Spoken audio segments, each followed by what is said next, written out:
नमस्कार। मैं इंदिरा सारस्वत, सह आचार्य श्री कल्याण राजकीय कन्या महाविद्यालय सीकर। प्रिय बच्चों, आज हिंदी साहित्य की इस कक्षा में आपका स्वागत है। आज हम रीतिकाल के कवि पद्माकर की हमारी पाठ्य पुस्तक में संकलित छठे पद की व्याख्या करेंगे। पद पढ़ते हैं। ऐसी न देखी सुनी सजनी घनी बाढ़त बात वियोग के पाता। तुम पद्माकर मोहन को तब ते कल न कहूं पल आता। लाल गुलाल घला गल में दृग ठोकरे दे गई रूप अगाता। के गई के चेटक सी मन ले गई राधा। कठिन शब्द देखे पहले। सजनी से तात्पर्य सखी सहेली। कल चैन आराम शांति। घलागल ढेर। दृग नेत्र। आघात गहरा होना।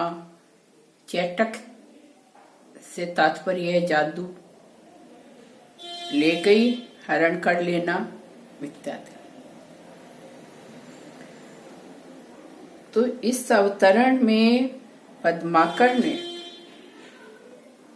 श्री कृष्ण की वियोग व्यथा का वर्णन किया है।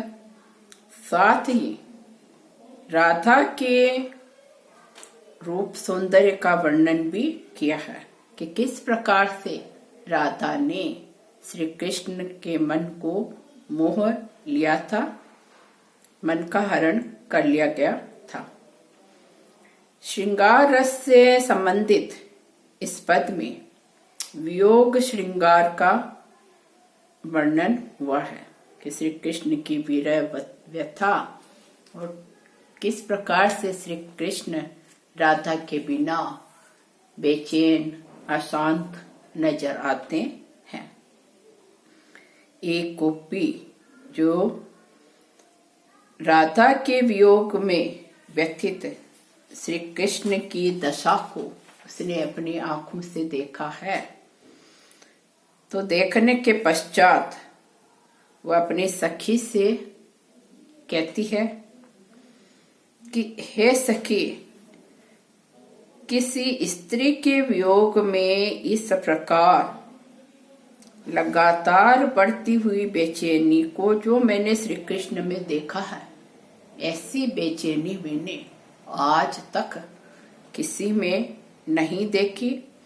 जैसी व्याकुलता राधा से बिछुड़ने पर श्री कृष्ण में मैंने अपनी आंखों से देखी कि वो एक पल के लिए भी वो चैन से नहीं रह पा रहे बिना राधा के।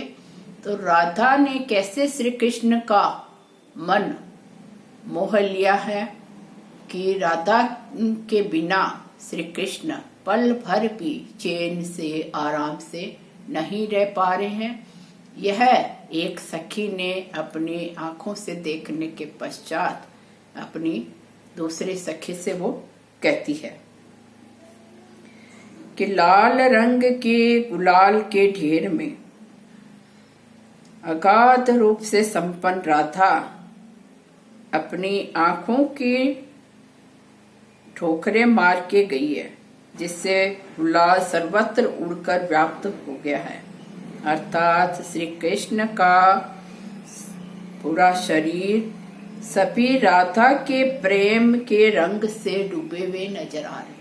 क्या कहना चाह रहा है कवि यहाँ पद्माकर कि जिस प्रकार से कि कोई होली के फाग के उत्सव में अबीर गुलाल उड़ा दिया जाता है और व्यक्ति उस अबीर लाल गुलाल से पूरी तरह से भर जाता है, डूब जाता है, लालिमा से युक्त हो जाता है, अनुरक्त लालिमा से भर जाता है।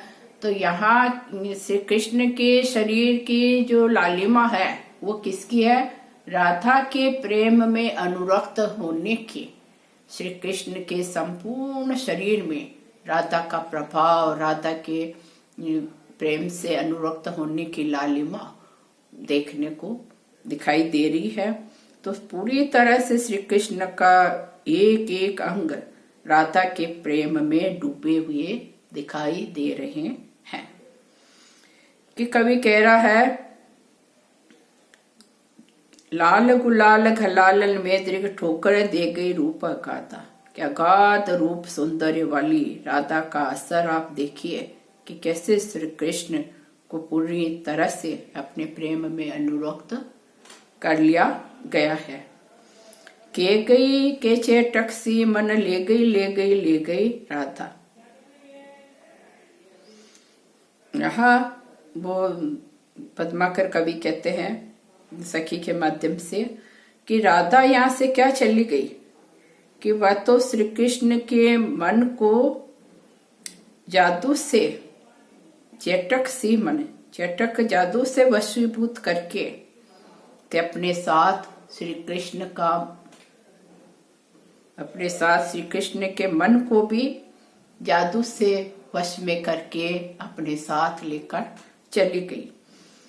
अपने के गई के चेटक सी मन ले गई राधा। कि राधा यहाँ से श्री कृष्ण के समीप से क्या चली गई कि ऐसा लगा कि उसने श्री कृष्ण के मन को मोह लिया, मन का हरण कर लिया। श्री कृष्ण के मन को वह अपने साथ लेकर चली गई है। तो इस पद में कि गोपी के द्वारा श्री कृष्ण की विरह व्यथा, बेचैनी, राधा के बिना वो रह नहीं पा रहे हैं, तो श्री कृष्ण की बेचैनी, अशांत दशा का यहाँ कवि पद्माकर ने वर्णन किया है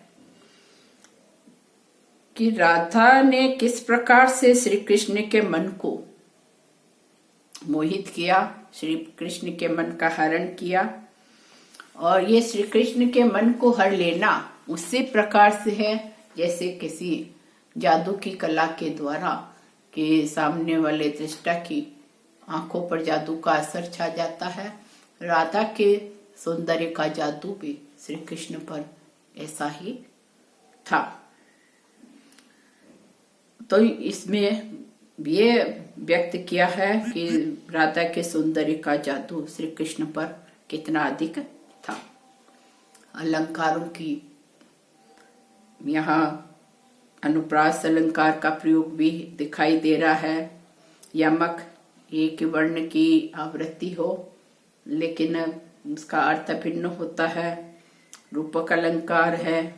इसी प्रकार से जहाँ मानो मनु शब्द का प्रयोग होता है वहाँ उत्प्रेक्षा अलंकार का प्रयोग होता है।